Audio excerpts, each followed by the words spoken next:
Bonsoir à tous. Donc, dans le cadre du projet de restauration de la basilique, ils sont venus la semaine dernière à la première présentation du projet. Nous avons mis en place des conférences, un cycle de conférences. Donc cette année, c'est la première année puisque les travaux nous promettent plusieurs cycles de conférences. Donc cette année, sur 10, peut-être 15 ans. Donc cette année, c'est un premier cycle de conférences être plutôt classique dans le sens où on va vous présenter vraiment la basilique. Fabrice ouvre ce soir le titre avec description de l'église Saint-Maurice d'Épinal par les historiens, mais aussi par les artistes, le regard d'artistes. La semaine prochaine, Troncard, qui est là, va nous présenter ce qu'elle sait faire de mieux, c'est-à-dire nous parler de la basilique, de sa naissance à aujourd'hui. Et on finira le 13 octobre, toujours un jeudi, avec Alexandre Lemont, historien, et Myriam Dor, qui est archéologue, qui avait dirigé les recherches archéologiques Place de Lattre. Donc tous les deux nous présenteront l'histoire de la place de Lattre, mais aussi de l'environnement dans lequel est née la basilique Saint-Maurice, enfin autrefois l'église Saint-Maurice à Épinal, et en même temps l'histoire d'Épinal, puisque ce monument est important, puisqu'il est emblématique de notre histoire, il est fondateur de la ville. Donc je vais laisser la parole à Fabrice. Après sa présentation, je vous proposerai de faire une question. Voilà, bonsoir à tous. Est-ce que vous m'entendez bien? Oui.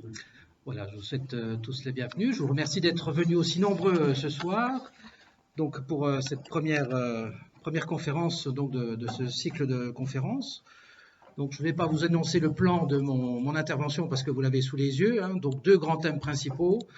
Donc ce sont des descriptions toutes les deux. Description écrite donc de l'église Saint-Maurice, donc par les historiens, par aussi les petits guides touristiques de l'église qui ont existé, on verra tout à l'heure, surtout au XXe siècle. Et en deuxième partie, donc, descriptif, cette fois visuel, à partir donc de dessins d'artistes professionnels et aussi artistes amateurs, donc qui nous permettent justement de faire un descriptif visuel donc, de l'église. Donc on va commencer par la première partie. Alors, bien sûr, ça ne fonctionne pas. Qu'est-ce qui se passe? Je suis bloqué. Je vous demande un petit instant.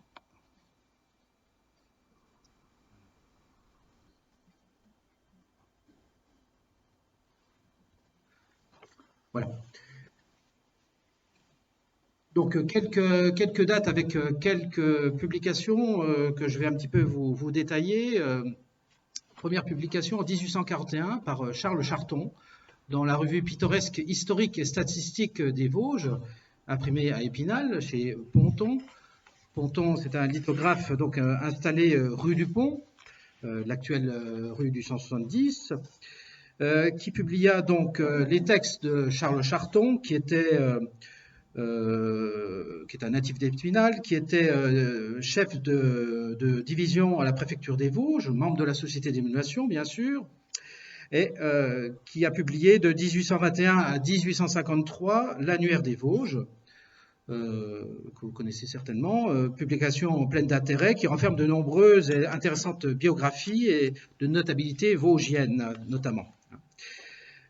Donc Charles Charton va réaliser donc les textes descriptifs donc de cette revue donc qui va apparaître en plusieurs livraisons. Vous avez ici dans la partie gauche de l'écran donc une de ces livraisons, et donc dans ces livraisons vous aviez des pages de texte et 4 lithographies donc réalisées par Ravinia. Ravinia qui donc réalise donc ces dessins sur pierre lithographique, donc tirés à l'imprimerie Ponton à Épinal. Donc dans cette revue, il y a seulement quelques lignes qui nous intéressent ce soir sur l'église Saint-Maurice. Je vais les citer.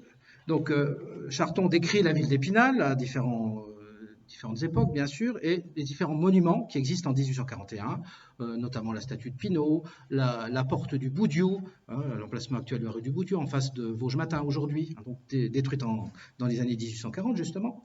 Ensuite, il nous parle du collège des Jésuites et de cette magnifique chapelle du XVIIIe siècle qui existait encore en 1841. Et quand il commence à décrire l'église Saint-Maurice, je le cite, comme cette jeune et fragile église contraste. Il parlait de l'église de la chapelle, hein, du collège, qui était très clarteuse, de style 18e, très éclairée, plutôt moderne. Donc, comme cette jeune et fragile église contraste avec l'antique basilique d'Épinal, fondée il y a 10 siècles, enterrée par le temps, aux fenêtres longues et étroites, à la nef sombre, aux voûtes ogivées, aux murailles humides dont l'extérieur offre un assemblage d'étranges constructions qui datent de toutes les époques. Ce dernier monument, assis entre le palais de justice et le théâtre, se trouve à la fois rapproché des infortunes que la religion console et des plaisirs qu'elle condamne. Donc, description assez peu, quand même flatteuse, pour l'Église, donc en 1841. Alors, dans cet ouvrage aussi, il y a une quarantaine de gravures réalisées par Ravinia, et concernant Épinal, donc 4 gravures sont éditées, et 2 représentent l'Église. On aura l'occasion d'en reparler tout à l'heure. Ici, la lithographie que vous avez sous les yeux ici représente donc le pont suspendu d'Épinal, qu'on appelait le pont de fer, qui a été construit en 1831, donc magnifique pont suspendu, qui reliait donc 2 nouveaux quartiers de l'époque, hein, le quartier donc du musée départemental avec l'école juste devant sur son parvis et la préfecture des Vosges. Donc en 1831 on construit donc ce pont suspendu qui était vraiment la fierté de la ville et du département, donc pour relier ces deux parties. Ce pont de fer sera détruit en 1869. Et donc dans les gravures donc, qui représentent l'église, vous avez ici cette vue donc toujours de Ravinia, très intéressante, donc du portail des Bourgeois, avec en détail ici donc la chapelle, la chapelle des Saints Innocents. On aura l'occasion d'en reparler bien sûr un peu plus tard. Deuxième ouvrage qui nous intéresse, en 1857, Sabourin de Nanton, qui était directeur de la comptabilité des postes à Épinal, était membre titulaire de la Société d'Inhumation. Il réalise plusieurs ouvrages, un ouvrage sur l'imagerie d'Épinal, l'imagerie pèlerin en 1857, enfin plutôt des articles hein, qui sont parus sur ce sujet. En 1865, il va écrire un article sur les commencements de l'imprimerie dans les Vosges. Et dans les annales de la Société d'Inhumation, en 1858, il publie donc cette notice historique et archéologique sur les dames chanoinesses d'Épinal et la chapelle des Innocents. Donc, la partie descriptive qui nous intéresse est riche de renseignements. Je cite Sabourin de Nanton, « Cette chapelle tombe en ruine aujourd'hui et il est question de la démolir. Elle est de style de la Renaissance qui commençait à se faire le jour au milieu du XVIe siècle. Les grandes voûtes conservaient encore la forme ogivale, mais surbaissées. Les petites étaient ordinairement cintrées et partagées en caissons remplis de sculptures variées. Des fleurs, des fruits, des rinceaux, des arabesques se remarquaient partout, et la chapelle des Innocents possédait pour quelques portions informes, il est vrai, donc de ce style de la Renaissance. La nef de cette chapelle représente un carré d'une longueur de 12 mètres jusqu'aux marches de l'autel et d'une largeur de 6 mètres.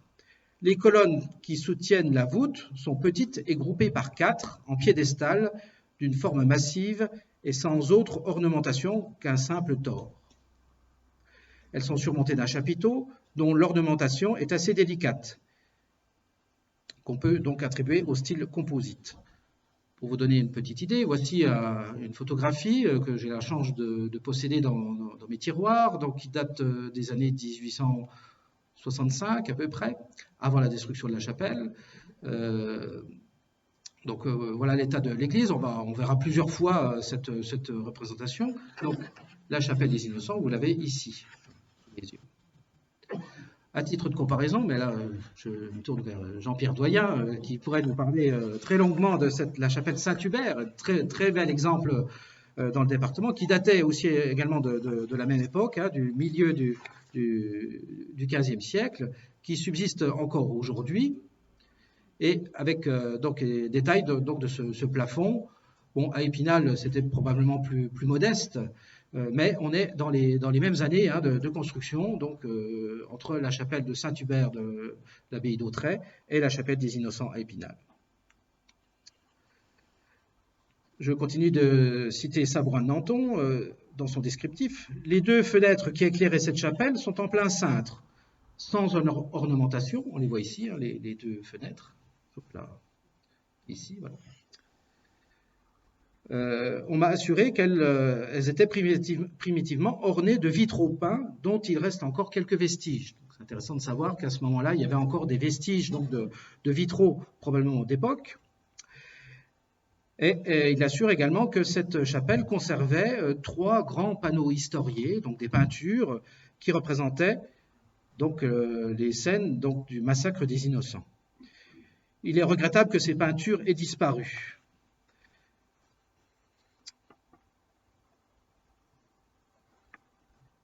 Alors, Sabourin de Nanton continue dans son descriptif. Hein, je ne vais pas vous lire tout le descriptif, mais c'est quand même assez riche de détails.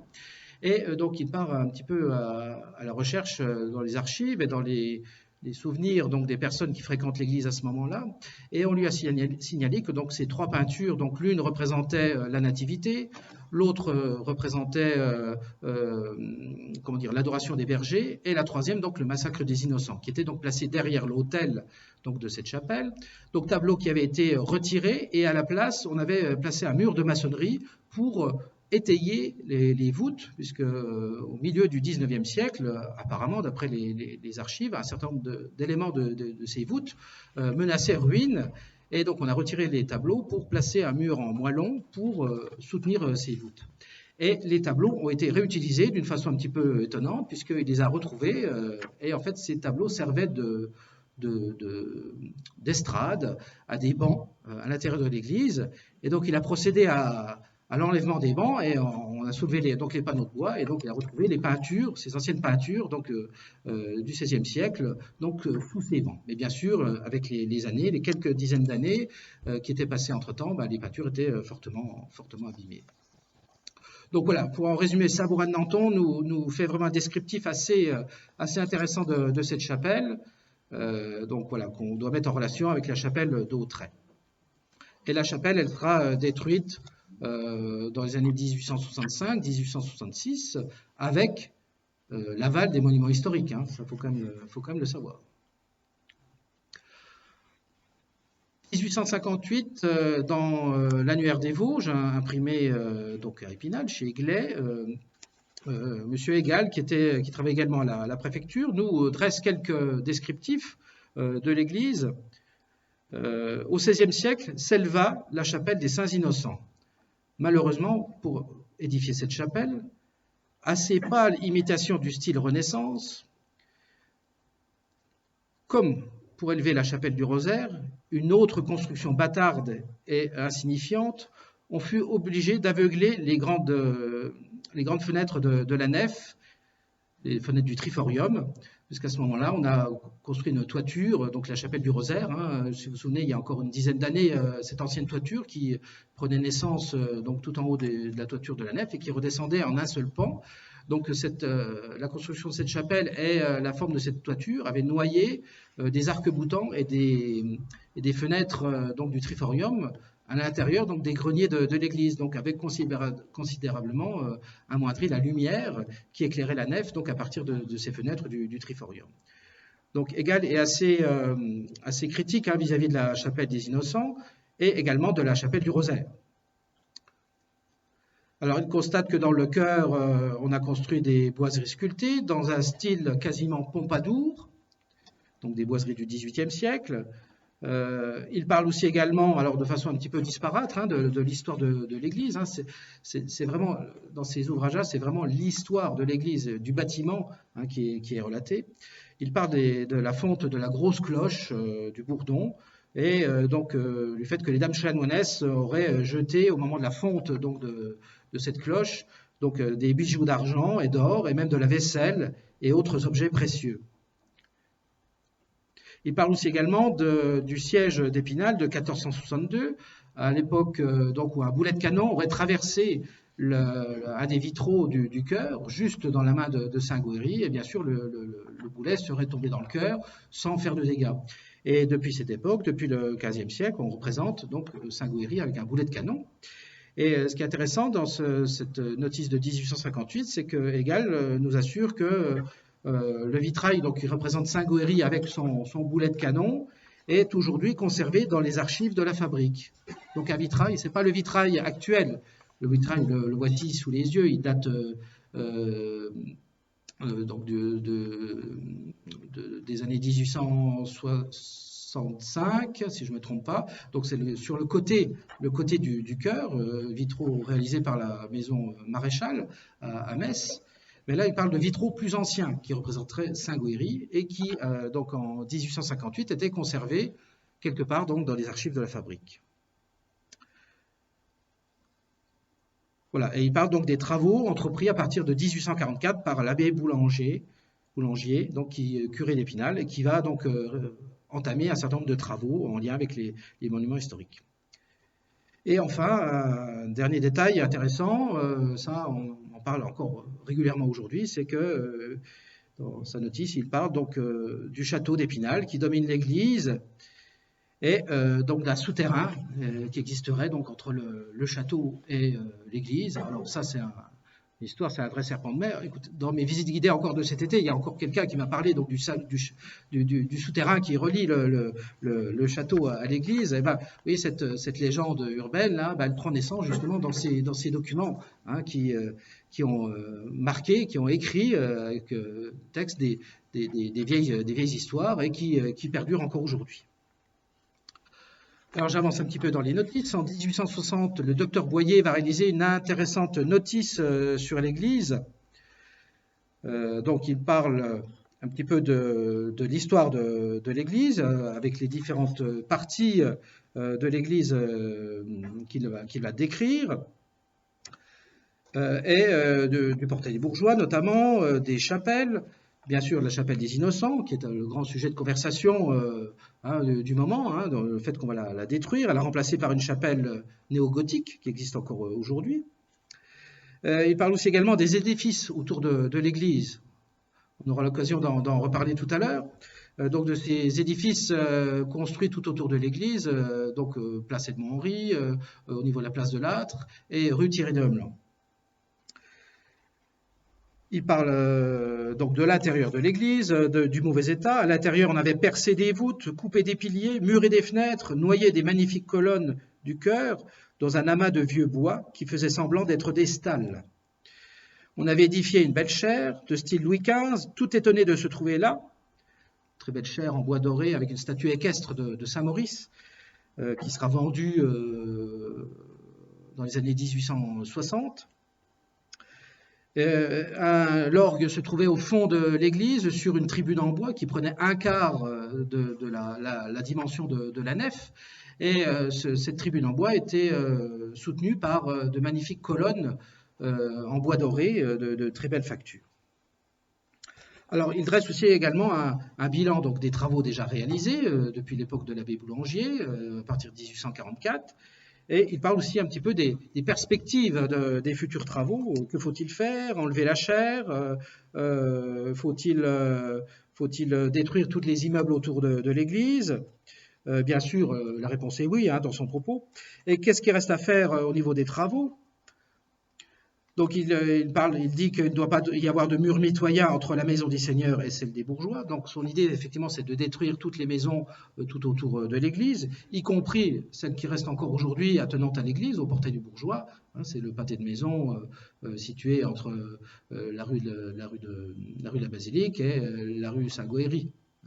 Donc je crois encore, sauf erreur de ma part, qu'il existait encore des plans d'alignement, encore dans les années 1950, qui prévoyaient de détruire ce pâté de maison, donc accolé au portail des bourgeois. le même plan d'alignement qui prévoyait également de détruire la maison du bailli, place des Vosges, pour aligner la rue du Général Leclerc sur la place des Vosges. Bon, heureusement que ces plans d'alignement n'ont pas été entièrement réalisés.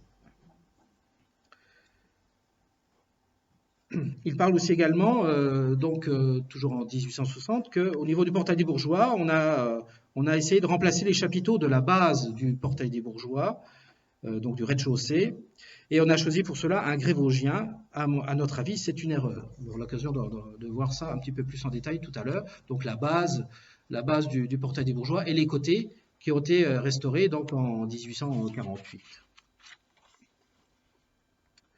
Et il parle aussi également d'un élément tout à fait intéressant, c'est la présence donc j'appelle à l'époque ça une grecque, mais enfin une peinture, une fresque murale qui était visible normalement depuis l'intérieur de l'église avant la construction des voûtes en pierre.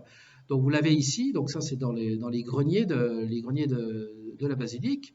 Je vais schématiser ici par une ligne rouge qui vous donne à peu près le niveau du plafond tel qu'il était avant le XIIIe siècle. Donc il faut s'imaginer que là vous avez le revers de la voûte. Donc il faut s'imaginer qu'avant le XIIIe siècle, avant la construction des voûtes en pierre, tout ça, ça n'existe pas. Ici on était dans le vide à l'intérieur de l'église.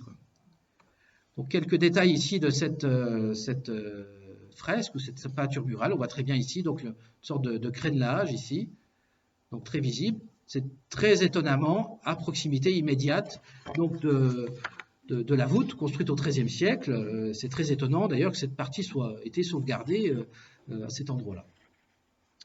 Donc il en fait mention justement dans son article. On aura l'occasion d'en reparler également tout à l'heure. Voici l'abbé Boulangier, curé d'Épinal entre 1843 et 1855, qui sera un petit peu le bienfaiteur de l'église, qui va entamer donc tous ces travaux. Et voici ici une vue des travaux qui dataient de septembre 1848. Donc une photographie que j'ai la chance de posséder. Je crois, sauf erreur de ma part, c'est probablement la plus ancienne photographie d'Épinal que je connaisse, qui est absolument intéressante à plusieurs niveaux. On voit ici donc les balustrades de pierre qui viennent d'être changées. Elles sont toutes neuves, elles sont toutes blanches, bien visibles ici. On a refait ici les gargouilles, pilastres et autres. Et ce qu'on voit surtout ici en blanc, ici on voit les ouvriers qui sont en train de poser devant le photographe, parce que bien sûr à cette époque c'était des poses longues, de quelques temps, donc les ouvriers appuyaient sur leur pelle, et on voit ici tout ce qui est en clair ici, c'est l'emprise donc des anciennes constructions, on voit très bien ici la forme des certains toits qui prenaient vraiment de l'emprise sur les vitraux du chœur, donc qui devaient aussi également amoindrir la lumière à l'intérieur de l'église. Donc ces maisons elles viennent d'être démolies, et on voit encore ici derrière au niveau du chevet encore une ombre, là c'est la chapelle d'Adeline de Menou, qui est encore présente, qui n'est encore pas détruite à ce moment-là. Donc 1858, elle sera démolie quelques années plus tard pour faire place donc aux sacristies actuelles qu'on connaît, qui seront réalisées dans les années 71, 1871, 1872, si je ne me trompe pas. Et encore un élément intéressant, ici on voit au niveau des vitraux du chœur, là on a donc les trois vitraux de l'abside du chœur qui existent encore aujourd'hui, les vitraux de Maréchal à Metz, et ici donc les anciens vitraux qui étaient des grisailles, donc en forme de losange, qui n'avaient encore pas les vitraux qui seront posés plus tard, 1865 je crois, le vitrail où vous aurez Saint-Guéry, je vous ai montré tout à l'heure. Donc une photo vraiment très très intéressante. On verra tout à l'heure donc les immeubles, les maisons construites donc au niveau du chevet de l'église. Donc 1867, je passe assez vite. Léopold Duhamel, qui était archiviste du département des Vosges, nous dresse lui également son histoire donc de l'église. Il était inspecteur à la Société française d'archéologie, archiviste donc du département entre 1865 et 1871, et il va réaliser donc une étude en deux parties. La première, donc, il va constituer avec une recherche des documents historiques qui permettent donc de fixer l'âge des diverses parties de l'Église, et une deuxième, donc descriptive et critique des différentes parties de l'Église, mais on parle toujours du bâtiment, on ne parle pas bien sûr des statues ni du mobilier, quoi. Donc c'est quand même lié en lien avec l'architecture. Mais lui, il fait le lien entre l'église romane, l'église qu'on dit aujourd'hui l'église ottonienne, hein, du nom de l'art roman en Allemagne. Lui, il fait le lien justement avec certaines églises situées aujourd'hui en Allemagne, notamment avec la caractéristique donc, de cette église ottonienne, c'est les tourelles rondes situées dans l'axe du transept, et la tour carrée, bien sûr. Donc, et il reparle lui aussi également donc, cette peinture, cette fresque dans les greniers de l'église, qui est donc bien visible. Et donc il préconise pour le futur donc la suppression des maisons accolées à l'église, bien sûr, la suppression pure et simple des chapelles donc des Innocents, mais aussi également de la chapelle du Rosaire et la chapelle du Sépulcre, les jugeant dans un style tout à fait indigne donc de l'Église, pour revenir aux origines, si vous voulez, anciennes donc de l'Église. Son idée aussi, c'est de relever la tour des Ladres, qui est détruite dans sa partie supérieure depuis le XVIIIe siècle, et de reconstruire la partie supérieure du beffroi. Voilà ici un plan de l'église. Là, ici, vous avez la forme ici donc de la chapelle des Innocents, donc qui sera démolie à partir de 1865, alors avec un escalier qui permettait d'accéder à cette chapelle. Alors je ne sais pas si c'est un escalier qui monte ou qui descend. Le chœur est ici, voilà. Et là ici bien sûr la chapelle du Rosaire et la chapelle du Sépulcre. Donc c'est le premier ouvrage avec un plan de l'église et avec une représentation iconographique hein, donc d'une fenêtre du triforium. Je passe. Félix Voulot en 1879, donc il va dresser à peu près le même genre de descriptif. Hein, je vais passer parce que c'est quand même un petit peu monotone tout ça. Donc qui sera publié donc dans les Annales de la Société d'émulation en 1879. Là, on arrive là un petit peu à partir de maintenant. On est à la fin du 19e siècle sur les guides de voyage, les guides touristiques qui prennent leur origine en Angleterre, en Allemagne à la fin du XVIIIe siècle, qui vont s'installer en France déjà au début du XXe siècle. Un bel exemple, c'est le guide Conti, que vous avez ici sous les yeux, qui date de 1893. Mais avant, en France, il y a déjà les guides Bichat en 1820. Il y a les guides pittoresques portatifs des voyageurs en France, édités en 1842. Et avec le développement du chemin de fer dans toute l'Europe, donc ce chemin de fer qui va énormément faciliter les transports, et donc les guides fleurissent, et les guides Johann, par exemple, en 1854, publiés par la maison Hachette, donc sont un bel exemple donc de ces guides qu'on appelait les guides bleus, qui existent toujours aujourd'hui d'ailleurs, hein, les guides Hachette, les guides bleus, en opposition aux guides verts qui vont prendre naissance après la Première Guerre mondiale. Quant aux guides Conti que vous avez ici sous les yeux, donc ils naissent au début des années 1860. Alors dans ces guides Conti, vous avez ici sous les yeux, vous avez différents monuments de la ville, différents lieux à visiter bien sûr, et sur l'église, oui, il y a quand même très peu de choses. Il y a quelques lignes, c'est vraiment très sommaire. Hein. Je ne vais pas vous les lire ici, mais c'est vraiment très petit. Par contre, ce qui est intéressant, c'est qu'on commence à s'intéresser aux promenades, hein, promenades du château, la Vierge, et aussi des excursions dans le département des Vosges. Alors le XXe siècle, bon, je vais aller un petit peu plus vite maintenant. Les guides, je les ai ici sous la main. Voici les principaux ouvrages donc qui m'ont servi. Ici, avec la petite étoile, c'est les ouvrages qui sont plutôt destinés aux visiteurs, aux touristes. Hein. Donc le livret guide d'Épinal par Henri Fricotel, les petits guides du chanoine Michel. Vous voyez, ce format ici permet justement donc de pouvoir pérégriner à l'intérieur de l'église et pouvoir donc admirer les différents éléments de l'église. Voici ici le guide imprimé par Fricotel. Donc on est entre 1900 et 1910, donc je n'ai pas trouvé de date. La couverture ici est réalisée par un dessinateur, Émile Mansuy, qui est bien connu à Épinal et dans les Vosges. C'est lui qui a dessiné les ouvrages de l'abbé Olivier, Fontenoy-le-Château sous la Révolution. Émile Mansuet était dessinateur en broderie et s'est installé à Épinal, à Chantraine, et il a réalisé plusieurs ouvrages, donc les ouvrages de l'abbé Olivier, cette couverture ici de guide, et c'est également le diplôme de la Société d'émulation aussi, réalisé par Émile Mansuet. Et à l'intérieur, eh ben, bien sûr, on retrouve un guide traditionnel, hein, avec quelques photographies, donc ça c'est nouveau aussi à ce moment-là, et aussi quelques redites. Là, je ne sais pas si vous arrivez à lire ce qui est marqué ici, mais en fait, pour la notice donc, de l'Église, on s'est inspiré forcément de la notice de Duhamel. Et Duhamel, à la fin je ne l'ai pas dit tout à l'heure, mais je le dirai dans ma conclusion, il s'intéresse notamment à la présence de cryptes sous l'Église, des cryptes qui n'ont pas été, selon lui, ouvertes depuis très longtemps et qui mériteraient d'être ouvertes pour les archéologues. Et là, c'est redit en toutes lettres ici dans le guide ici. Hein, voilà.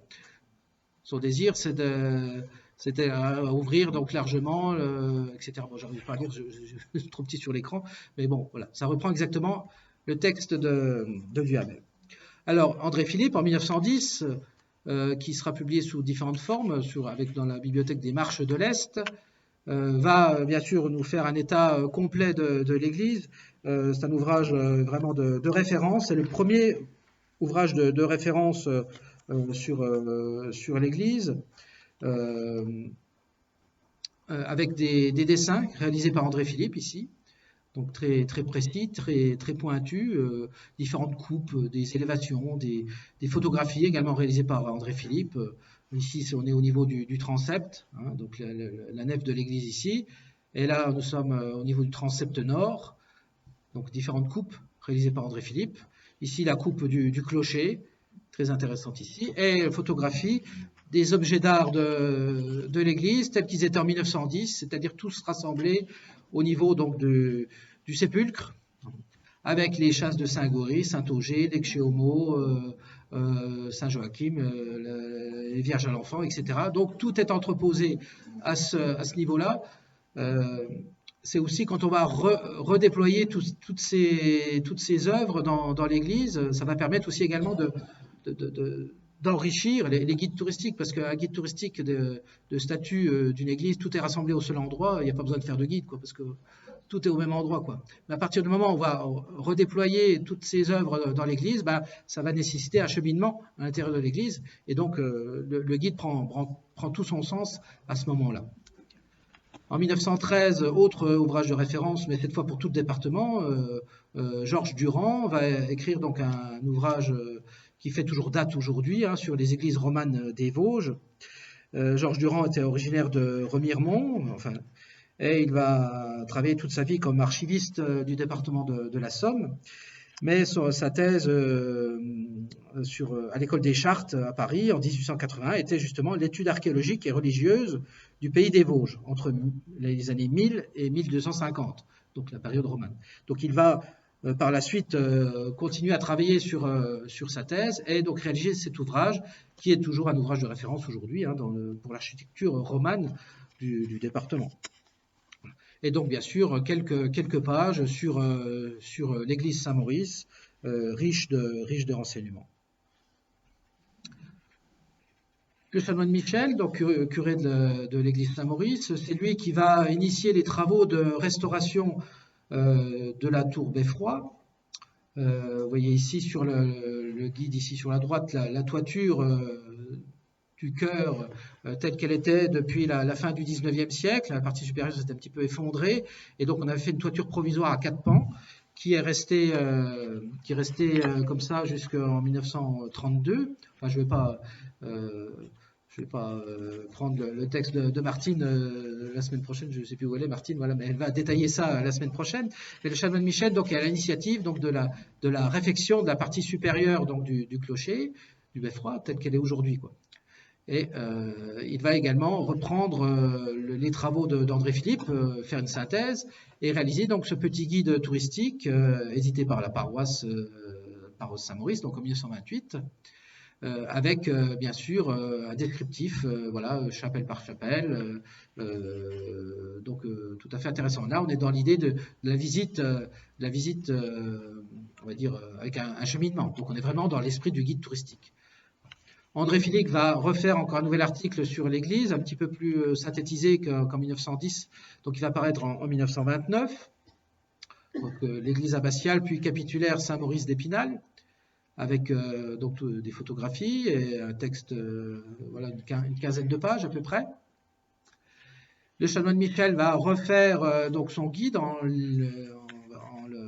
l'étoffant un petit peu en 1933. L'église est devenue basilique entre-temps, donc bien sûr, il faut déjà changer le titre du petit guide. Et puis le format, ici, le format oblong permet donc la présence d'un plan et de quelques photographies.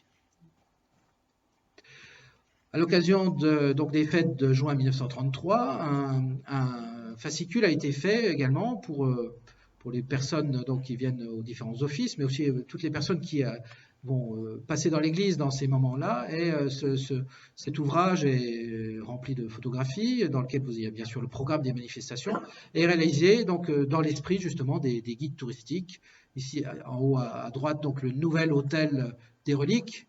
Donc on a transporté les reliques donc, du sépulcre pour les mettre sur un hôtel réalisé par Pierre Dié-Mallet, donc à la fin des années 1920, donc dans la chapelle de Semaine, ici. Donc là c'est pareil, on va donc décrire les différentes œuvres, les différentes statues. Hein. Ici en haut à droite, la statue de la Vierge à la rose, qui après son séjour en Angleterre sera restituée par son propriétaire, un lord anglais en 1928. La statue ici de Saint-Maurice, réalisée par Pierre Dié-Mallet, sera aussi également réalisée de toutes pièces à la fin des années 20 aussi également. Donc vous voyez, la statuaire s'enrichit un petit peu au niveau de l'église, donc la réalisation d'un guide est tout à fait pertinent. Donc Paul Testard va lui également réaliser plusieurs guides touristiques. Sa boutique située rue Léopoldbourg, la librairie Testard, va éditer de nombreuses cartes postales et de cartes photos qui vont sillonner le département et toute la France. Donc c'est aussi un moyen de locomotion aussi également du visuel. Mais il va faire de sa boutique également l'ancêtre de l'office de tourisme. Paul Testard, à son origine, à son installation, faisait partie de la Société des Promenades, qui est devenue en 1921, qui s'est transformée en office de tourisme. Et donc sa boutique faisait dans ces années-là office de syndicat d'initiative. Et donc il va éditer un certain nombre de guides dans un format également qui permet donc les pérégrinations. Hein. Donc Épinal, nid de verdure au milieu des Vosges, dans lesquels donc il va reprendre les textes d'André Philippe, les plans et certaines photographies. Donc ça, c'est l'esprit guide touristique, et il va réaliser en 1953, je crois, donc un ouvrage plus important qui fait 350 pages, donc un ouvrage également de synthèse sur l'histoire d'Épinal, dans lequel l'église sera bien sûr largement décrite. Alors dans ces guides touristiques, là on va petit à petit se diriger vers les artistes. Robert Poster qui va réaliser donc des plans, des guides touristiques et des listes d'hôtels à destination des touristes dans les années 1950, avec une représentation de l'église ici. Et là, on est dans les années 50, à partir des années 50. Donc, le chanoine Laurent va réaliser une plaquette touristique,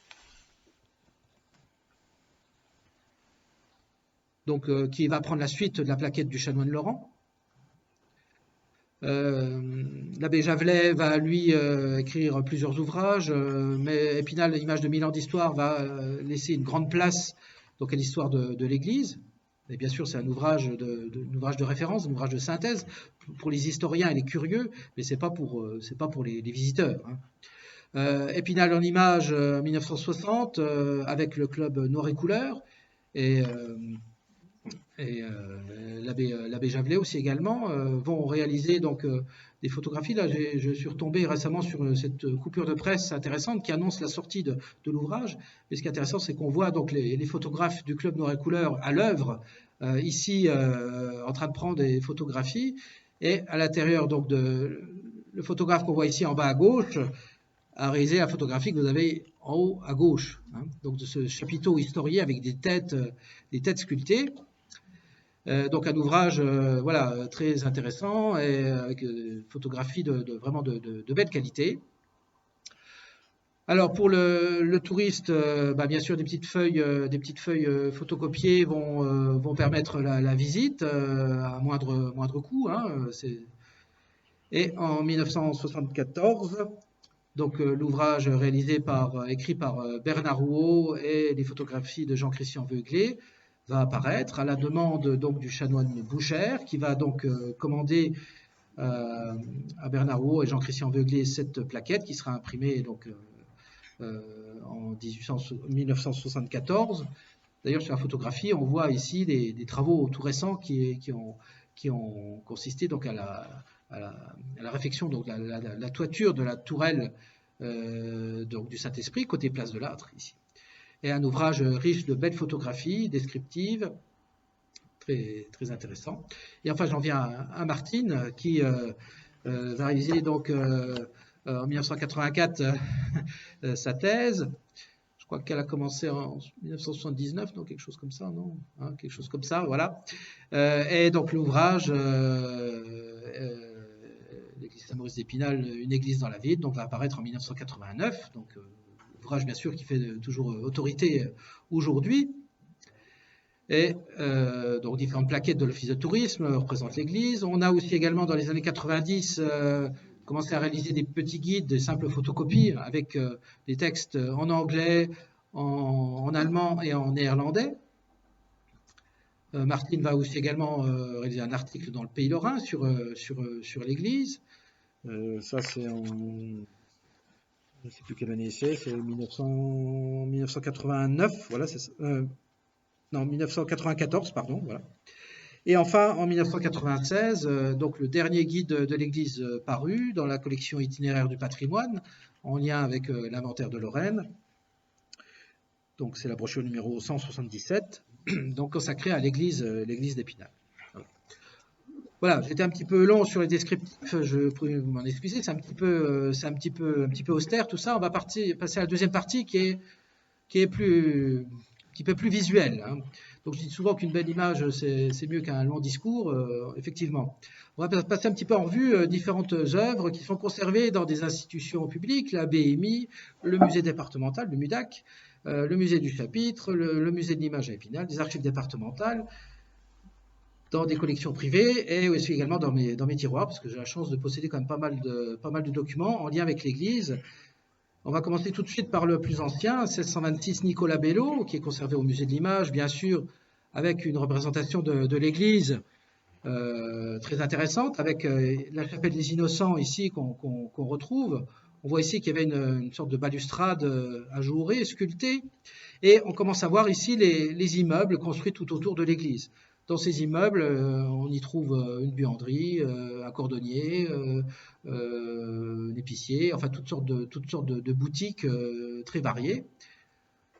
À partir de ce plan Bello, plusieurs variantes vont être réalisées. En 1890, une gravure, ce qui sera imprimé par la maison Fricotel à Épinal, qui sera publiée dans l'inventaire des archives anciennes de Ferry. Donc va faire une copie en quelque sorte du plan Bello, un petit peu modifié. Et une autre copie en 1975 par Jean-Paul Marchal, qui ne connaissait pas d'ailleurs l'existence de la gravure que je vous montre de 1890, et qui va, à l'occasion de ses cours à l'école de l'image, donc réaliser un dessin à la plume. Donc pendant de nombreuses semaines, il va se placer devant l'original du tableau de Nicolas Bello, il va faire un dessin à la plume. Et donc il va amener son dessin, c'est Jean-Paul qui me racontait cette anecdote, il amène un jour son dessin à son professeur de typo, qui était M.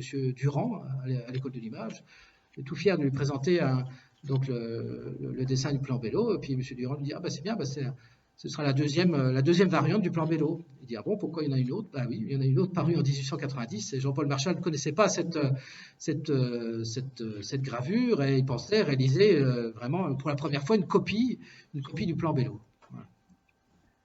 Voilà ici un détail donc de l'église, un petit peu transformé à la façon de Jean-Paul Marchal, mais assez fidèle quand même malgré tout à l'original de Nicolas Bello.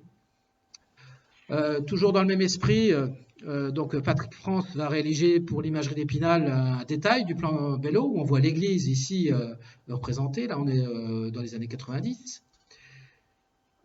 Et j'ai essayé de placer les vues un petit peu dans le même sens. C'est-à-dire que les vues sont présentées par endroit géographique.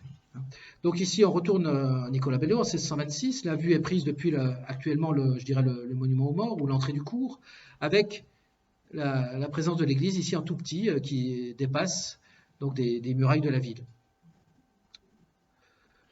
Alors dans différents supports, les ouvrages ici, le Barde des Vosges, Pelé d'Épinal qui va donc éditer un ouvrage de poésie en 1829.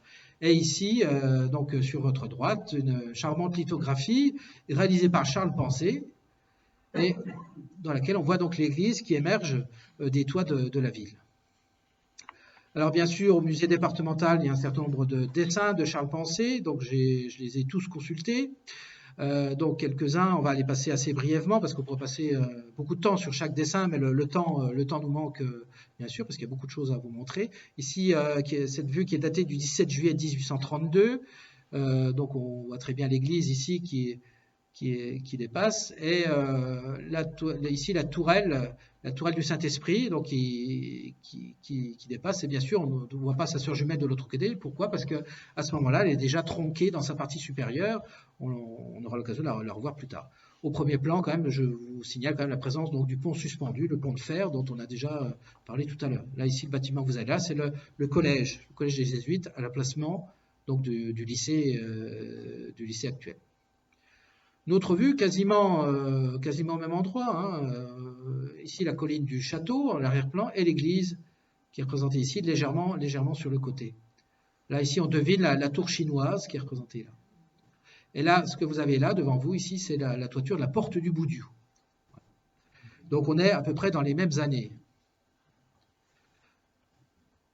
Notre dessin, là, qui serait pris, je dirais, depuis le chemin des Princes aujourd'hui, avec au premier plan l'hôpital Saint-Maurice, l'ancien couvent des Capucins, devenu hôpital après la période révolutionnaire, avec sa chapelle et son clocher ici, au premier plan.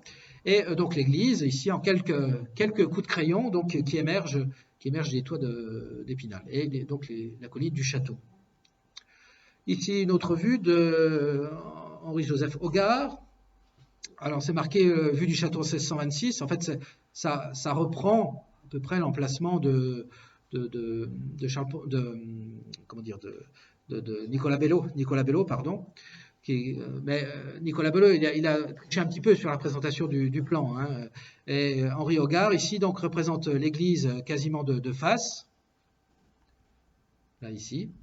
Avec toujours au premier plan donc l'hôpital Saint-Maurice ici, et donc les vestiges donc, du château et du Châtelet dans la partie supérieure. Là, on ne voit pas ici sur la vue, mais en fait le dessin est signé et daté donc de 1834. Ce dessin, il est conservé à l'abbaye aujourd'hui, il est dans l'ouvrage qui s'intitule Le jardin de Monsieur Doublat, donc c'est-à-dire toutes les vues du château commandé par Christophe Doublat donc au début du 19e siècle. Une autre vue toujours de Hogarth, donc sous un autre angle, ici donc avec le jardin du cours, le petit champ de Mars donc ici au premier plan avec des pêcheurs ici, et donc les vestiges donc, du château et les toitures donc, de l'église qui dépassent au loin. La colline derrière, c'est la colline de la Justice. Une autre vue depuis le jardin des Soupirs. À cette époque, la rue des Soupirs, c'était un simple chemin, un chemin dans lequel il y avait des jardins. Donc là, on est un petit peu difficile à situer, un petit peu entre Saint-Jean et la MJC, quelque chose comme ça, un petit peu sur les hauteurs, un petit peu. Et donc, il y a quelques petits cabanons qui existent ça et là. Alors, à l'arrière-plan, très intéressant, bien sûr, on voit l'église avec son clocheton qui existe toujours en 1821. Et à l'arrière-plan, on voit ici les casernes comtades, à l'emplacement de l'hôtel Ibis aujourd'hui. Les magasins à fourrage, ça c'est à l'emplacement du parking de la Chipote aujourd'hui, un magasin à fourrage qui ont été démolis au début des années 80. Et ici, encore plus intéressant, les vestiges de la chapelle du collège des Jésuites, à l'emplacement actuel, situé entre le marché couvert aujourd'hui et l'école du centre, donc la place qui est piétonne depuis quelques semaines. Là, aujourd'hui, donc, c'est l'emplacement donc, de cette chapelle.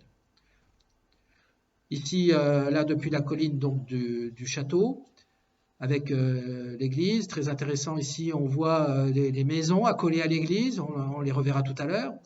Et on voit la forme des toitures. Alors, quelques jours, là, on parlait avec l'architecte justement des différents projets de réfection de ces toitures. À différentes époques, il y a plusieurs états donc, de forme des toitures. On en verra d'autres tout à l'heure, donc on verra encore mieux. Voilà, alors presque au même endroit. Alors un dessin est conservé au Mudac et l'autre à la BMI, dans le jardin de Monsieur Doublat. Là, vraiment, la ressemblance est tout à fait saisissante. Alors, est-ce que le premier a servi d'esquisse et le deuxième plus abouti peut-être? C'est possible. Donc, on retrouve ici, donc regardez ces toitures-là en un seul pan, les immeubles attenant à l'église. Et on voit à l'arrière, ici, la porte du Boudiou, qui est toujours présente ici. L'hôpital Saint-Maurice, et ici le musée départemental et l'école de la bibliothèque ici. Et là, on voit un clocher qui dépasse ici. Le clocher, là, c'est le clocher du couvent des Annonciades Célestes, donc à l'emplacement actuel du marché couvert. Voilà. Alors, un tableau qui est conservé dans une collection privée qui représente le pavillon du château dans les années 1810-1820. Et on voit donc l'église, on est presque au même endroit. Hein. L'église ici est assez petite. Notre vue toujours au même endroit. Là, on est pendant la guerre de 14, légèrement après. Donc le général Mauger, et donc, qui est gouverneur d'Épinal. Et donc ici, donc, l'église qui est représentée ici, un dessin, une imagerie d'Épinal, puisque c'est édité par l'imagerie d'Épinal, donc de Hanzi. Ici, un dessin signé Ahmed Catalan, qui datait de février 1919, qui est conservé au Mudac, avec la toiture provisoire, la toiture à 4 pans, qui va rester en place jusqu'en 1932. Faire ma flèche. Voilà. Et ici, la toiture de la tourelle des Lades, qui est déjà refaite, hein, qui a été refaite en 1904. Ici, encore un autre support, toujours à peu près pris du même endroit. Hein. Bon, bien sûr, c'est fantaisie. Hein. Ici, c'est l'affiche donc de la cavalcade du cortège des images de 1937. Et donc ici, l'église est stylisée, une affiche réalisée par Deflin, et l'église est très stylisée de façon très simple ici. Toujours du même endroit, mais toujours stylisé. Alors, j'ai pris différents documents hein, qui représentent l'église. Ici, une couverture d'ouvrage du club du Kiwanis, où vous avez l'église. Donc, malheureusement, je ne connais pas le nom de l'artiste qui a réalisé ce dessin à la pointe sèche, qui est très intéressant. Les personnes qui recevaient cet ouvrage dans les années 80 à l'âge vermeil, donc nos aînés, recevaient donc cet ouvrage avec ici probablement une linogravure qui représente l'église qui émerge donc de la place Saint-Henri ou la place de l'Âtre, toujours dans la direction donc, prise depuis le château. Notre vue ici, qui est signée Godot 94, alors c'est un pseudonyme bien sûr, je ne sais pas qui est cet artiste, c'est un petit document que j'ai trouvé une fois dans une brocante, c'était une linogravure qui représente l'église ici de façon un petit peu stylisée, donc probablement en 1994. Là on change de prise de vue, là on arrive au niveau du portrait des bourgeois. Alors, cette vue datée de mai 1825, de Charles Pensée. On voit très bien ici la base, ici les colonnades qui n'existent plus en 1825. Également sur les côtés, les colonnades n'existent plus, subsistent uniquement des chapiteaux. Le crucifix qui est ici, donc c'est le grand crucifix qui est dans le bas-côté de l'église, qu'on a placé là après la Révolution. L'avancée de toiture ici, avec les corbeaux qui avancent, donc a perdu sa toiture, mais les corbeaux sont toujours visibles ici. Donc un portail en très mauvais état à ce moment-là, hein, cette vue l'atteste bien. Ravinia va graver donc cet emplacement en 1841, donc quelques années après. On reprend un peu l'esprit. Vous voyez ici la base des arcatures, donc les colonnes qui n'existent plus, les côtés sont nus, et les chapiteaux subsistent ici. Par contre, il y a un problème de perspective. Hein. Donc ici, la chapelle des Innocents, a été redit de moitié puisqu'il n'y a plus qu'une seule travée, et la tourelle des Ladres ici, et de même que la toiture du transept, normalement est beaucoup plus haute ici, donc il y a un problème de perspective, mais elle est bien présente ici, 1841. Un dessin qui date de 1860, qui est conservé au MUDAC, mais malheureusement qui est perdu aujourd'hui. Donc une photographie avait été faite en 1972. On ne désespère pas un jour de voir ressortir ce dessin, très intéressant, avec la toiture provisoire donc de la tour des Ladres ici, et donc l'état de la chapelle, avec même des arbustes qui poussent ici et là. Là, on voit qu'on a refait les colonnettes, ici, mais on n'a encore pas refait les colonnes de façade. De même que le portail n'est encore pas restauré. Il le sera qu'en 1888. Ça, c'est une photographie qui est conservée à la médiathèque de l'architecture et du patrimoine. Donc, c'est des photos des monuments historiques, si vous voulez. Donc, on voit très bien ici les murs du portail, ici, encore nus, tels qu'on les a vus sur les dessins. Donc, on voit finalement que les dessins sont assez fidèles à l'original. Et ici, donc, les corbeaux, ici, donc, qui vont être restaurés, et on va refixer une toiture dessus. Un dessin de 1989 qui est dans une collection privée aujourd'hui, donc de Patrick France, qui a fait un essai de reconstitution, un essai un petit peu fantaisiste, mais qui a le mérite quand même de nous donner un aspect visuel de ce portail qui a été, vous le savez, martyrisé au moment de la Révolution, puisque vous savez qu'une loi avait été votée qui demandait donc de détruire tous les signes extérieurs de culte. Et donc la municipalité d'Épinal a bien appliqué à la lettre donc ces directives, et donc à peu près une centaine de statues ont été détruites sur ce portail, donc des grandes statues ici sur les côtés. Il y a encore des crochets métalliques visibles aujourd'hui qui permettent donc d'imaginer donc l'accroche donc de ces statues, de même que le tympan et les voussures ici également étaient entièrement sculptés. Donc ce dessin nous redonne quand même un aspect, et c'est quand même fidèle à certains éléments qu'on connaît. Par exemple, ici, les silhouettes, c'est bien les 12 apôtres, la dormition de la Vierge et probablement le couronnement de la Vierge. Donc, le dessin a été fait à partir de directives quand même liées comme à la réalité. Ici, on se déplace un petit peu, on est place Edmond-Henri devant le tribunal. Alors, 1825, toujours Charles Pensée, avec... donc ici toujours la chapelle des Innocents, et donc ces fameuses constructions, vous voyez, qui viennent avec des toitures qui viennent quand même assez hautes au niveau des vitraux du chœur. Ici une gravure, un point de sèche réalisé par Henri Perroux, d'après justement cette vue de Charles Pensée. Cette gravure ici, elle sera publiée dans l'ouvrage d'André Philippe en 1910, donc son ouvrage sur l'église d'Épinal. Voilà, donc d'après ce dessin de 1825. Et moi j'ai trouvé cette lithographie, une fois dans une brocante, tout à fait intéressante, parce qu'on voit qu'elle est étroitement liée quand même avec ce qu'on voit ici, Charles Pensée. Elle est signée Demangeant, d'après un dessin de Vicaire, imprimé donc à Nancy. Ça donne un peu une idée de la forme de l'église. Ici, d'autres vues d'après Guibal en 1838. Donc, vous voyez, tout ça, c'est quand même un peu similaire. Donc, l'un copie sur l'autre, c'est de la copie de copie. Alors, des fois, c'est tellement copié qu'il y a des éléments qui disparaissent et qui sont complètement fantaisistes. Vous voyez, la forme des vitraux ici, ils sont en plein cintre dans la réalité. On a vu sur la photographie, mais là, ça commence à prendre une forme d'arc brisé. Voilà, bon. Mais c'est quand même un document, un témoignage.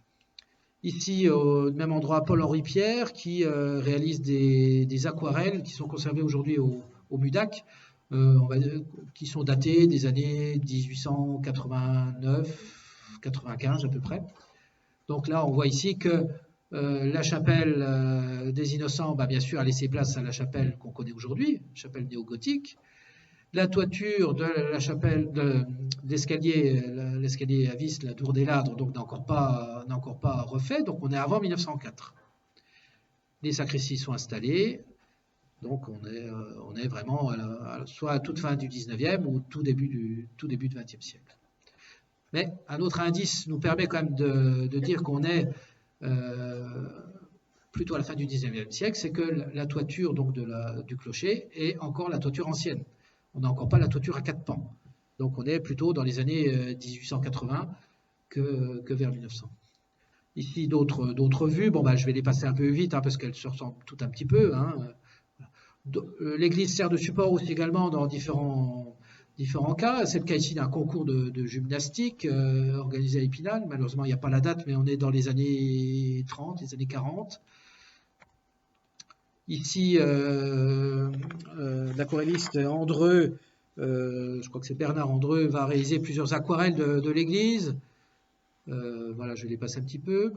Géo Condé, dans les années 50, va faire une série, un dessin qui sera imprimé sous forme lithographique, donc du marché d'Épinal. Ici, Pierre Lepage va réaliser une série de plusieurs vues de l'église. Moi, j'en ai trouvé une, mais j'ai déjà vu dans des sites de vente aux enchères, donc de différents angles différents. Ici, Yves Ducortrou est un ancien chauffeur de bus, je crois qu'il travaillait à Amiens, je crois. Et en fait, au moment de sa retraite, il a commencé à dessiner le patrimoine de France et il a réalisé plein de vues différentes de différents monuments français. Je crois qu'il en a réalisé 15 000 dessins, je crois, et qu'il commercialisait. Donc, l'église d'Épinal n'échappe pas à la règle. C'est le numéro 886 que vous avez ici. Donc, ça a été réalisé en 1982. L'affiche du millénaire d'Épinal, donc de 1983, réalisée par l'école de l'image, donc bien sûr avec l'église. Là, on se déplace un petit peu, on arrive place de Lattre, toujours des dessins de Charles Pensée, avec la fontaine Saint-Charles, qui sera installée, qui aura on va dire une vie assez courte, puisqu'elle sera installée dans les années 1820 et détruite dans les années 1860. Voilà. Et là, on a une vue avec les différents bâtiments, avec la chapelle d'Adeline de Menou ici. Donc, on a vu tout à l'heure l'ombre, vous vous souvenez, tout à l'heure, 1858, de l'autre côté. Le photographe s'était situé devant ce qui était à l'époque, ce qu'on a connu, le restaurant aujourd'hui, le bureau. Voilà, donc qui permet d'avoir dans l'angle les vestiges de cette chapelle. Et ici également des bâtiments rue Thierry de Lallement qui existaient encore à cette époque. Une autre vue de Charles Pensée, toujours avec cette fontaine Saint-Charles, avec les bâtiments rue Thierry de Lallement. Ici l'hôtel particulier de Madame de Ferrette, donc chanoinesse de la Signe-Chapitre d'Épinal, donc bâtiment avec une tourelle d'escalier située sur la façade. Donc ce bâtiment sera démoli au milieu du 19e siècle pour faire place au bâtiment actuel.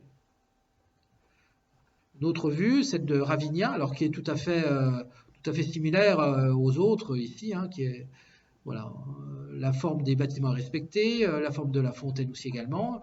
Les personnages sont un petit peu différents. Ici, une autre vue, toujours dans le même style, qui est dessinée par M. Fagonde, qui travaille à l'imagerie Hagenthal à Pont-à-Mousson, qui va éditer dans les années 1860 un certain nombre d'ouvrages imprimés sur des thèmes d'imagerie populaire. Mais il va réaliser un ouvrage qui s'intitule Pérégrination dans les Vosges. Je n'ai pas la date, mais on est vers 1860. Et il y a différentes vues, les cascades de Tendon et autres vues des Vosges. Et il y a une vue d'Épinal, donc c'est celle-ci. C'est assez étonnant puisqu'à ce moment-là, déjà, la maison d'Adeline de Menou n'existe plus. Le bâtiment que vous voyez ici sur la gauche est complètement fantaisiste parce qu'on a l'impression qu'on est contre un grand bâtiment qui ressemble à une église, enfin avec un contrefort ici, c'est tout à fait fantaisiste. Il s'est certainement inspiré d'un dessin existant pour réaliser cette vue. Donc il y a une partie de choses qui sont réelles, mais on voit bien ici qu'il y a des problèmes de perspective, puisque tout ça est un petit peu aplati et un petit peu fantaisiste. Une autre vue, toujours inspirée vous voyez, mais qui est fantaisiste. On retrouve le côté plat ici. Alors est-ce que l'artiste qui a réalisé cette petite gravure ici s'est inspiré de celle-ci? C'est possible aussi, ou c'est peut-être le même artiste, malheureusement elle n'est pas signée. Au hasard aussi des découvertes, donc un artiste, probablement un artiste amateur, anglais, a fait un voyage dans les Vosges en 1878 et j'ai eu la chance d'acquérir un certain nombre de vues donc de cet artiste sur des petites feuilles de cartoline.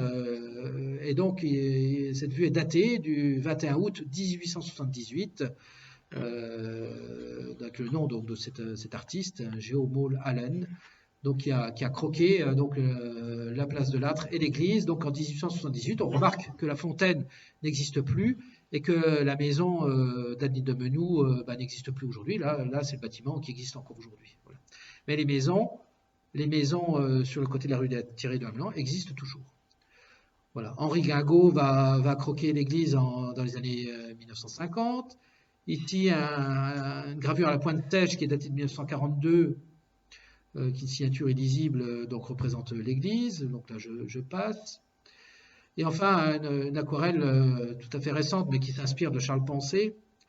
C'est mon oncle qui l'a réalisé l'an dernier, c'est un cadeau qu'il m'a offert, hein, c'est un beau cadeau. Il a redessiné donc la place de Lattre d'après Charles Pensée, mais il a placé des personnages modernes ici, donc sur cette place. Voilà. Donc c'est un petit clin d'œil familial.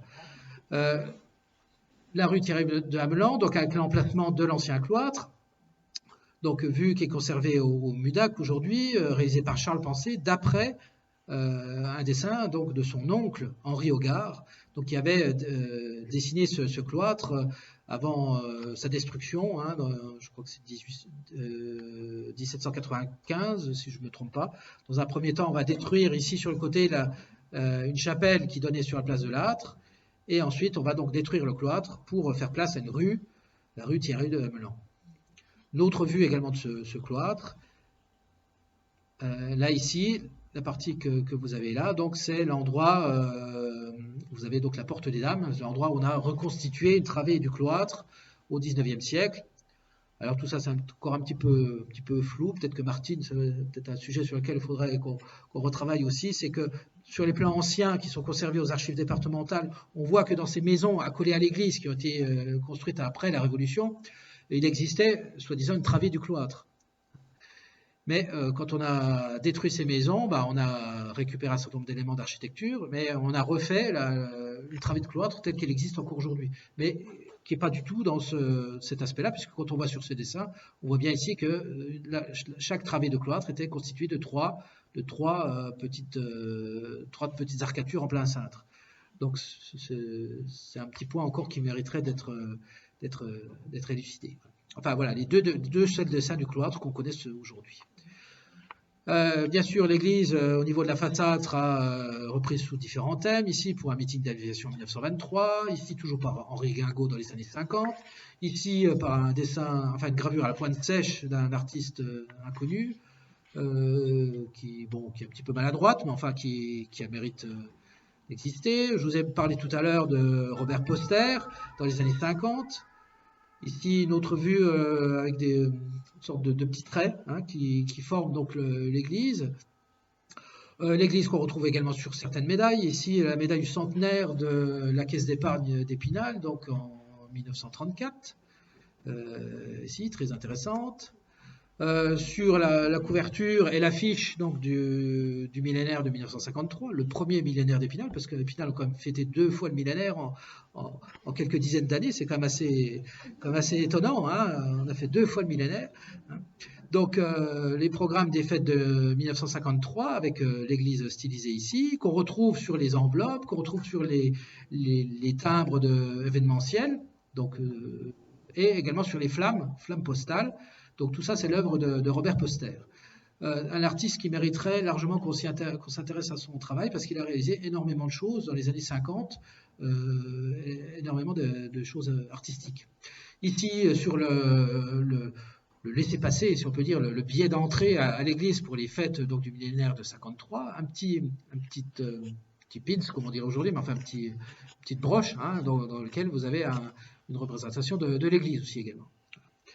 Robert Poster, toujours en 1960, avec ce concours international de musique, de chant et de danse, où il a représenté donc l'église de façon un petit peu stylisée, avec les arcades de la place des Vosges. Donc tout ça, bien sûr, c'est fantaisiste, mais c'est tout à fait artistique. Ou ici, Jacqueline Allier, qui va réaliser donc le programme du 5e Festival des images, donc en 1958, avec une vue tout à fait stylisée de l'église. Voilà.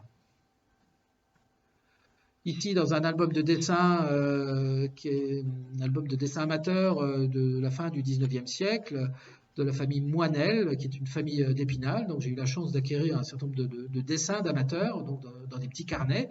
Et ici, un beau petit dessin, mignon comme tout, dans lequel on voit donc l'église bien présente ici, avec encore son clocher ancien, les vestiges du château ici, les toits qui émergent, et ici toujours le clocher comment dire, des Annonciades Célestes, hein, donc à l'emplacement du marché couvert aujourd'hui. Paul-Henri Pierre, toujours en 1889, là, quand on va détruire donc les maisons attenantes à l'église, va réaliser plusieurs dessins. J'en ai mis qu'un ici, ce dessin qui est conservé aux archives départementales. Jean-Paul Marchal va réaliser en 2000 donc le logo de l'Association des Amis de l'Orgue, donc un beau dessin à la plume dans lequel donc il a placé l'église. On trouve les représentations de l'église sur des petits documents à collectionner, les petites images de chocolat, les chocolats Suchard ou les chocolats Lanvin. Sur l'annuaire des Vosges, l'annuaire de 2003, ou encore des fois des aquarelles. Ça, c'est une aquarelle que j'ai acquis l'an dernier à la salle des ventes à Vichy, donc qui représente l'église en 1939, très belle aquarelle donc de Léon Collin. Ou encore Pierre Diemalet qui va réaliser des vues de l'église, donc dans des petites images votives. Hein. À gauche, vous avez Saint-Goëry avec son boulet de canon, et à l'arrière-plan, vous avez la toiture de la tour Beffroi hein, qui est présente. Donc là, on est avant 1932, puisque c'est la toiture provisoire, la toiture à 4 pans. Et sur votre droite, donc à gauche de Saint-Goëry, donc la tourelle du Saint-Esprit, donc côté place de l'Âtre. Sur la vue de droite, donc encore l'église stylisée, hein, donc sur le côté, ou encore ici, un dessin qui est conservé aux archives de la paroisse Saint-Goëry et la réalisation imprimée sur la gauche, donc Saint-Goëry et Saint-Auger sont représentés, et avec l'église donc en fond. Avec Pierre Diemalet, c'est toujours très chargé, on va dire très chargé en symboles, hein, un symbole religieux. Voilà, un bel exemple ici. Pierre Valdener va réaliser plusieurs vues d'Épinal, soit en bois gravé ou soit en linogravure. Ici, donc la rue du Chapitre, en hiver.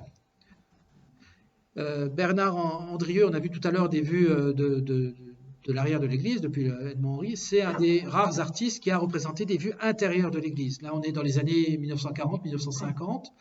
Donc avec ici des vues de l'intérieur de l'église, donc de la chapelle du Rosaire, intéressante. Et ici, sur la gauche, une vue au niveau du transept de l'église. On voit le maître-autel ici.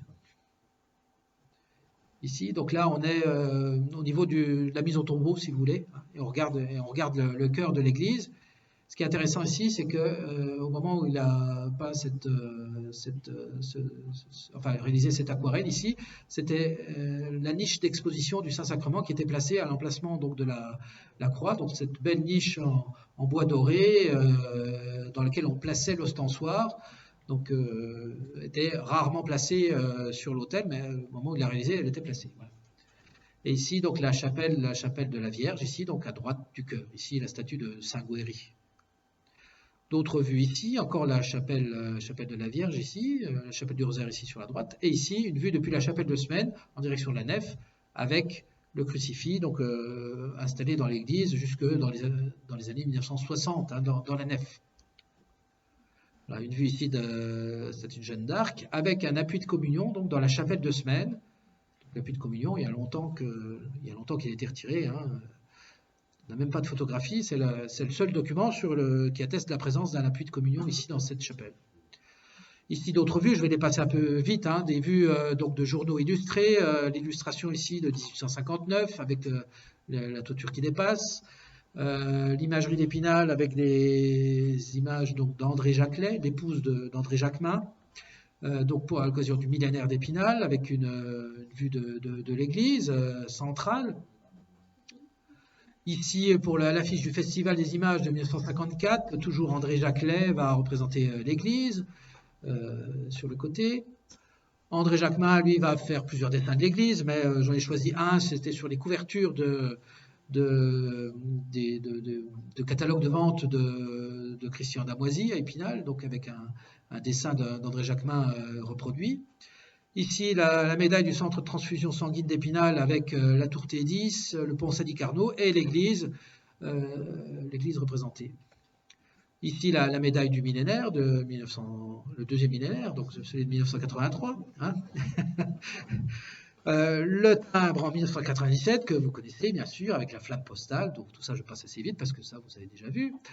Quelques documents aussi glanés ici et là, la caricature ici en je ne sais plus quelle année c'est, 94, voilà, on voit mieux sur l'écran, là c'est plus grand, voilà.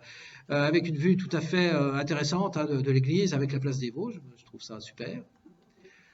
Quelques vues actuelles, voilà, d'artistes actuels, hein, l'église est toujours présente, hein, c'est un des symboles de la ville. Hein. Ici, encore quelques dessins du 19e siècle, ici toujours Robert Poster qui représente l'église. Parfois sur des diplômes, c'est le cas de la foire exposition d'Épinal de 1924, on trouve des vues de l'église, le portrait des bourgeois et la tour Beffroi. Pierre Valdener, toujours, qui va faire donc cette image assez sombre, mais qui date donc d'après la Seconde Guerre mondiale. L'imagerie d'Épinal a assez peu représenté la ville elle-même d'Épinal. Hein. On a vu une gravure tout à l'heure gravure d'André Jacquelet. Ici, c'est peut-être une des rares vues avec le pont suspendu. Il y en a peut-être 2 ou 3 hein, qui ont inspiré l'imagerie d'Épinal, on va dire. À Épinal, on a dit plein d'images, mais très peu qui représentent la ville, en fait. Hein. Donc voici, c'est l'arrivée ici, donc à l'occasion du concours régional de 1864. À l'occasion, on avait reconstitué la porte du Boudiou. Et il y a une grande cavalcade qui était programmée à ce moment-là. Et on voit donc derrière la porte du Boudiou, ici, donc l'église qui émerge. Ici, une autre vue de l'imagerie d'Épinal, avec le pont suspendu et l'église en arrière-plan. Là, cette vue, on l'a vue tout à l'heure. D'autres vues du monde illustré 1881, où on voit l'église au fond. Bon, là, c'est réalisé d'après un dessin, mais on va se rendre compte que plus on va avancer dans la presse illustrée, plus les vues de l'église vont être fantaisistes. Hein. Donc ici, par Malte Lebrun en 1884, le journal illustré en 1865, où là, l'église est presque inexistante, il y a une espèce de tour, mais voilà. Ici, on n'a plus l'impression d'être à Épinal. Hein, voilà. Là, on est toujours dans les mêmes années. Le château est bien visible, mais l'église, en fait, elle est là ici, mais vous voyez, c'est. Par contre, là, je pense que c'est l'hôpital hein, qui est bien visible. Voilà. Alors, l'un a peut-être inspiré l'autre. En 1835, publié dans le département des Vosges d'Abel Hugo, cette lithographie ici, où l'église, ma foi, est réduite à son état minimal. Hein. Par contre, l'hôpital est bien présent. Jean-Paul Marchal va bien sûr illustrer à maintes reprises l'église, je vais les passer assez vite, hein, ici en 1983, ici avec les saints d'Épinal, Saint-Maurice, Saint-Gouéry, Saint-Nicolas et la Vierge. Saint-Nicolas à la passerelle, hein, qui relie donc le musée départemental avec l'église. Et je crois que c'est la dernière image de Jean-Paul Marchal en 2015, donc c'est une image œcuménique, donc la basilique, le temple protestant, la synagogue et la mosquée, 2015. Et bien sûr, l'église, on la voit sur des tas de supports, hein, sur des journaux divers et variés, immobiliers, sur des événements qui n'ont rien à voir du tout avec l'église. Hein, mais vous voyez, l'église elle est bien représentée ici, c'est devenu le symbole de la ville. Encore récemment, la brocante du 15 août de cette année, donc avec l'église. Et parfois, il y a des petits objets dérivés. Là, ici, c'est une silhouette de l'église en fil de fer qui est accrochée dans mon bureau. Bon, je ne sais pas qui a réalisé ça, mais c'est un petit peu amusant. Alors les assiettes, hein. Alors bien sûr, je ne vais pas vous parler des souvenirs de toutes sortes avec l'église dessus. Mais alors, je suis tombé il y a 2 jours sur cette magnifique assiette ici des années 50 qui représente l'église qui est en vente aux enchères actuellement. Bon, c'est vraiment, c'est pas très joli, mais voilà, c'est témoin d'une époque, on va dire. Là, encore quelques vues de Jean-Paul Marchal. Voilà, en fait, voilà, je vais conclure là parce que j'étais un petit peu plus long. Pour mon propos, vous l'avez compris, hein, donc c'est vraiment le descriptif de l'Église sous 2 aspects. L'aspect historique avec les différentes historiens donc, qui ont travaillé sur l'Église, qui ont déchiffré pas mal de choses. On note, c'est sûr, un dédain certain pour la chapelle des Innocents et la chapelle du Rosaire. Hein. Je ne vais pas reciter certains historiens, mais des portions informes de style Renaissance. C'est Sabourin de Nanton qui le dit, n'assez pas l'imitation du style Renaissance. Il y a juste le docteur Boyer qui va dire que la destruction de cette chapelle ne sera pas un grand malheur au point de vue de l'art, mais peut-être au point de vue de l'histoire du monument. C'est le seul historien qui se pose comme la question en disant bah oui, on va détruire, c'est vrai qu'on ne perd peut-être pas grand-chose, mais pour l'histoire du monument, c'est peut-être intéressant. La chapelle du Rosaire est qualifiée de construction bâtarde, de magnifique laideur, enfin, etc. Donc je vous passe les détails, mais c'est assez affligeant. Tout le monde est unanime pour la destruction des immeubles autour de l'église. Ces constructions ignobles et barbares, des constructions malpropres. On ne peut qu'applaudir pour la destruction de ces immeubles, signale Duhamel en 1867. La peinture murale, donc la fresque dans les greniers, est signalée à 2 reprises, en 1860 et 1867, et ensuite elle va complètement disparaître. Des historiens, André Philippe n'en parle pas, enfin pas à ma connaissance, pourtant j'ai relu tous les ouvrages en question. Et c'est seulement à la fin des années 70, c'est Bernard Rouault qui va la redécouvrir, donc nous en faire part à Georges Duménil, le sacristain de l'époque. Mais c'est intéressant comme quoi quelque chose qui était connu au milieu du 19e siècle va complètement disparaître, va tomber dans l'oubli collectif et être redécouvert seulement dans les années 1970 alors que c'était dans les greniers simplement. Félix Voulot parle lui de 4 caveaux funéraires. Alors ça c'est assez étonnant. 4 caveaux funéraires qui n'ont pas été ouverts, qui mériteraient d'être ouverts, etc. Donc il parle d'un grand caveau sous le cœur. Alors est-ce que c'est, on dirait aujourd'hui, fake news ou pas, on ne sait pas. Hein. Toujours est-il qu'il y a eu des grands travaux au XIXe siècle et on a baissé le sol de l'église, donc du coup, bon, mystère. Bien sûr, le souterrain du château, je dis tout à l'heure, c'est une grande fantaisie. Et enfin, on a vu que les guides touristiques ont fait leur apparition donc au début du XXe siècle. Concernant donc les différentes images que je vous ai présentées, donc je ne vais pas dire que j'ai été exhaustif, j'ai fait des choix bien sûr, mais j'ai présenté l'essentiel des artistes et des œuvres d'art que j'ai trouvées autour de l'église. Et enfin pour terminer, je voudrais quand même rendre un petit hommage à une personne qui a beaucoup œuvré pour l'église. J'ai une petite pensée pour lui ce soir. D'autres personnes aussi dans la salle ont une petite pensée pour lui. Monsieur Georges, Georges Duménil, qui a été sacristain donc de la basilique depuis après la Seconde Guerre mondiale jusqu'en 1984 ou 85, je ne sais plus. Voilà, qui m'a transmis son amour pour l'Église. Il m'a transmis aussi un certain nombre de savoirs sur l'Église, de documents en papier, aussi d'anecdotes, de choses comme ça. Donc voilà, je suis très, très reconnaissant là-dessus. Voilà. Et en fait, voilà, j'étais un petit peu plus long que prévu, mais je vous remercie pour votre attention. Et si vous avez des questions, je vais bien essayer d'y répondre.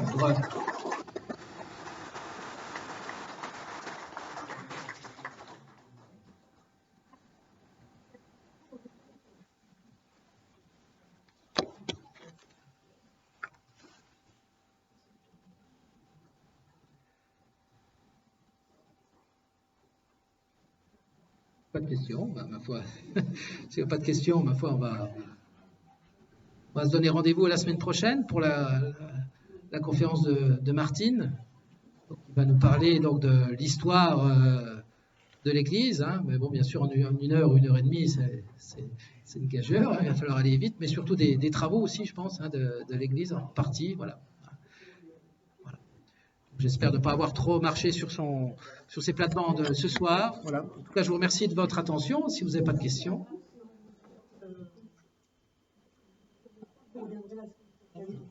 À 19h, hein, la semaine prochaine. Hein, l'horaire est différent, c'est 19h. Merci à vous.